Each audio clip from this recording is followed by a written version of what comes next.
यहाँ next scene में हम जू को देखते हैं जो अपने स्कूल जा रही होती है और उसे वहाँ पर लिसु भी देख रहा होता है। और लिसु जू के पास जा ही रहा था कि तभी उससे पहले सियोजुन जू के पास चला जाता है और वो अपनी बाइक की चाबी जू को दे देता है और वो उससे बोलता है कि अब मैं सिर्फ तुम्हारी बात मानूंगा। और ये सुनकर वहाँ पर सारे स्टूडेंट सोचते हैं कि शायद सियोजुन और जू ये दोनों एक दूसरे को पसंद करते हैं और ये सब यहाँ पर दूर से लिसु भी देख रहा होता है।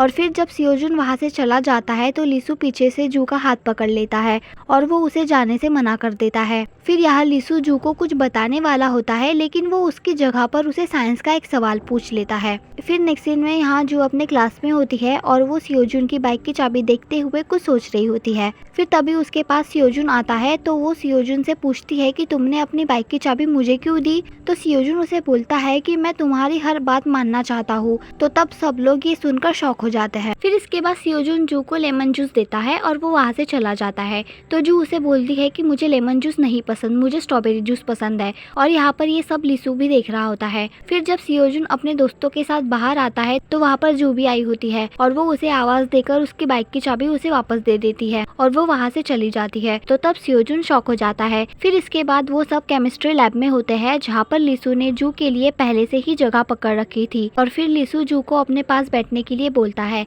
और जब जू वहाँ पर बैठ जाती है और वो वहाँ टेबल पर सियोजुन का दिया हुआ जूस रखती है तो लिसु उस जूस को उठाकर अपने क्लासमेट को दे देता है। तो ये सब देखकर जू शॉक हो जाती है। फिर इसके बाद यहाँ पर लिसु जू को स्ट्रॉबेरी जूस देता है तो इसे देखकर यहाँ जू स्माइल करती है। और फिर यहाँ पर जू लिसु को देखती रहती है और वो उसे देखकर स्माइल भी करती है। और जब लिसु जू को देखता है तो वो शर्मा कर अपना मुंह छुपा रही होती है। फिर इसके बाद यहाँ लंच टाइम हो जाता है जहाँ पर जबरदस्ती से सियोजुन जू के पास बैठ जाता है और वो जू को परेशान भी कर रहा होता है, जहाँ पर जू उसकी हरकतों से इरिटेट हो जाती है और वो उसे जाने के लिए बोलती है। लेकिन सियोजुन वहाँ से नहीं जाता और वो जू के प्लेट से खाना उठाकर उसे खा लेता है। तो जू उस पर गुस्सा होती है क्योंकि वो डिश उसकी फेवरेट थी और वो उसे लास्ट में खाने वाली थी।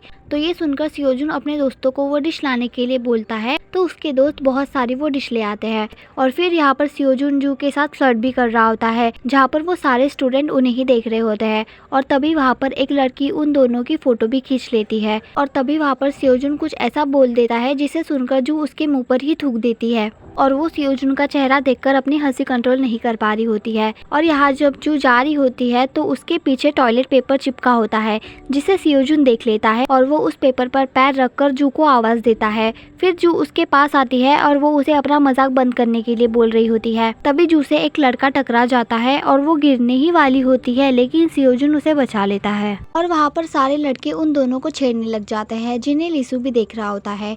फिर जू वहाँ से उठकर चली जाती है। फिर यहाँ नेक्स्ट सीन में हमें कुछ लड़कियां दिखाई जाती है जो गाने की प्रैक्टिस कर रही होती है, जिनमें से एक लड़की का नाम गोउन था जो बहुत ही अच्छा गा रही थी, इसलिए उसकी टीचर उसे सुपर परफॉर्मेंस के लिए सिलेक्ट कर लेती है। लेकिन फिर जब टीचर चली जाती है तो कुछ लड़कियां उसे परेशान करने लग जाती है और वो उसे थप्पड़ भी मारती है। और यहाँ पर ये सब जू भी देख रही होती है और वो लड़कियां गोउन से बोलती है कि तुम टीचर के पास जाकर बोलो कि तुम वहाँ पर परफॉर्मेंस नहीं करोगी। और ये बोलकर वो लड़कियाँ वहाँ से चली जाती है और फिर वो लड़की जू को देखकर वहाँ से भाग जाती है।